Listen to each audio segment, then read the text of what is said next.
We need it for we need Greenland for national security, not for minerals.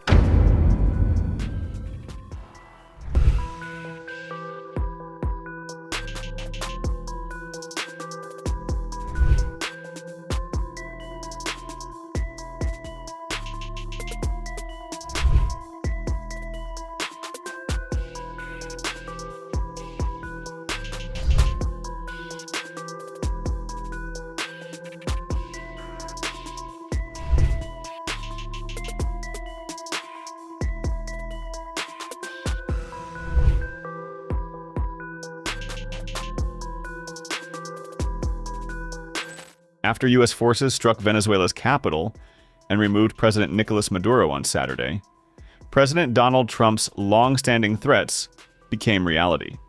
Since then, Trump's repeated remarks about other foreign policy ambitions, especially his desire for the U.S. to take over Greenland, have carried new weight. Following the U.S. military showdown in Venezuela, the rhetoric has intensified, placing fresh strain on Washington's relationship with its NATO ally. Will Greenland become another Venezuela?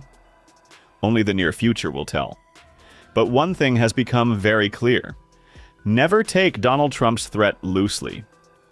Because this U.S. administration doesn't need congressional approval. It only cares for presidential approval. Like, we're not saying this. U.S. President Donald Trump said this. We call members of Congress immediately after. This was not the kind of mission that you can do congressional notification on. It was a trigger-based mission in which conditions had to be met night after night. We watched and monitored that for a number of days. So it's just simply not the kind of mission you can call people and say, hey, we may do this at some point in the next 15 days.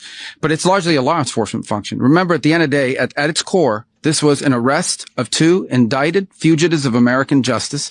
And the Department of War supported the Department of Justice in that job. Now, there are broader policy implications here, but it's just not the kind of mission that you can pre-notify because it endangers the mission. Plus, if I could add one thing to that, Congress has a tendency to leak. This would not be good. If they leaked, General, I think it would have been maybe a very different result. But I have to say, they knew we were coming at some point, you know. We had a lot of ships out there. They sort of knew we were coming. We went there. But Congress will leak, and we don't want leakers. So what keeps drawing Trump's focus back to this distant, sparsely populated island? And why is it fueling growing friction with Europe? Venezuela had oil that Trump desperately needed. What does Greenland have that interests the U.S. president? The answer is its location. Greenland's location above the Arctic Circle makes it a strategic security asset. The island lies off Canada's northeastern coast, with more than 2/3 of its land inside the Arctic Circle, making it vital to North America's defense since World War II. The U.S. occupied Greenland during the war to prevent Nazi control and to safeguard key North Atlantic shipping routes.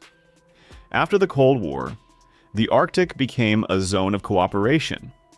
But climate change is now melting Arctic ice, opening the prospect of a Northwest Passage for global trade and renewing competition with Russia, China, and others over the region's mineral wealth.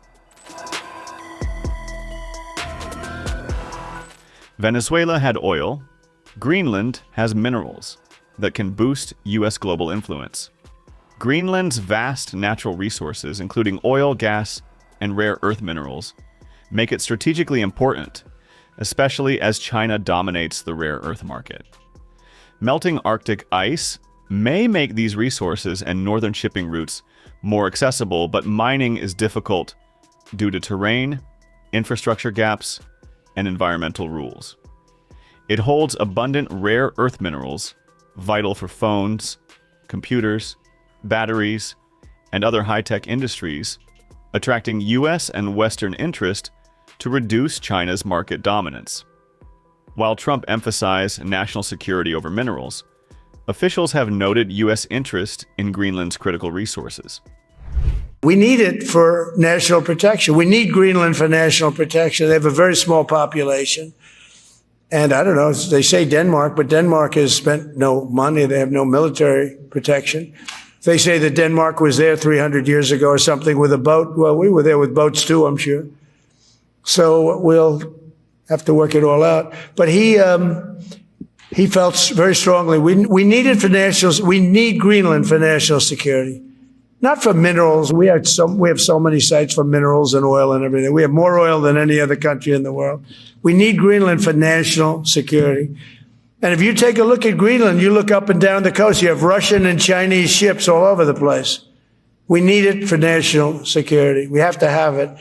And he wanted to lead the charge. So we're making him, Marco, today, a special envoy to Greenland. Greenland's a big deal. In 2018, China declared itself a near-Arctic state to expand its influence in the region and announced plans for a Polar Silk Road under its Belt and Road Initiative.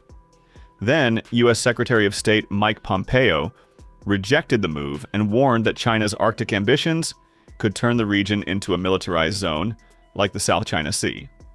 Russia has also sought to expand its influence across the Arctic, competing with the U.S., Canada, Denmark, and Norway. Moscow has increased its military footprint in the region, home to its Northern Fleet and former Soviet nuclear test sites, which officials say could be reactivated if needed. Since 2014, Russia has rebuilt Soviet-era infrastructure, opened new Arctic bases, and reconstructed airfields. European concerns intensified after Russia's full-scale invasion of Ukraine in 2022. Last year, Putin said Russia is wary of NATO's Arctic activities, plans to bolster its military there, but remains open to international cooperation. The U.S. runs the Pituffik Space Base in northwest Greenland, established under the 1951 Defense of Greenland Treaty with Denmark. It supports missile warning, defense, and space surveillance for the U.S. and NATO. Greenland also helps monitor the GIUK Gap, a key NATO corridor for tracking Russian naval activity in the North Atlantic. If the U.S. were to use military force to seize Greenland, it could threaten NATO's unity, Danish PM Fredriksson warned. She further added that such action would halt the alliance's operations. First of all, I believe that we should take the American president seriously when he says that he wants Greenland. But I also want to make it clear that if the USA chooses to attack another NATO country militarily, then everything stops, including our NATO membership and thus the security that has been established since the end of the Second World War. I agree that it's important to have security, peace, and safety in the Arctic region. That is, after all, one of the reasons why we are in NATO. Greenland is also a member of NATO. It is a shared responsibility for the Arctic states, including the Kingdom, to ensure that there is security, peace, and freedom in the Arctic region. But Denmark has always been a good ally to the United States. We want to continue to be that. But I also have to object to some of the things being said by the American side. And of course, we will not accept a situation where we in Greenland are threatened in this way. European leaders backed Denmark and Greenland, emphasizing that Arctic security must be managed collectively with NATO. They stress that Greenland's future is for its people and Denmark to decide.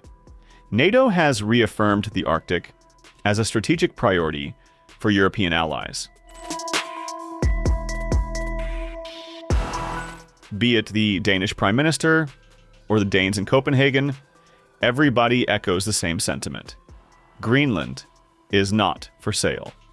Residents in Copenhagen expressed shock and outrage at the U.S. president's repeated hints that the United States might attempt to take over Greenland, calling the notion absurd and madness.